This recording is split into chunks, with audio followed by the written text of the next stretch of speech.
Hello guys and welcome to Ano Ba Yan Unboxing.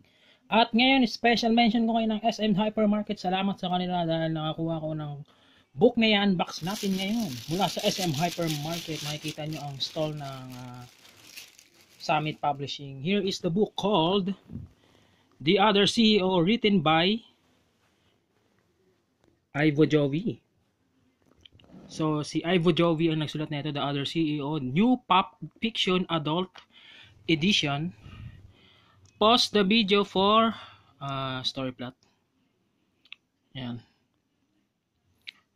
195 pesos mula sa Puff Fiction.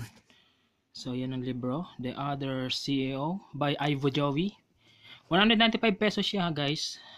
So sa mga nagtatanong, hindi pa makagawa ng mga reviews dahil for unboxing lang ako, hindi ako for review.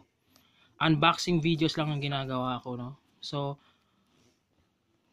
I will try to review re-review ko yung mga ibang libro na ina-unbox. For the meantime, unboxing lang muna tayo dito sa Ano Ba Yan Unboxing.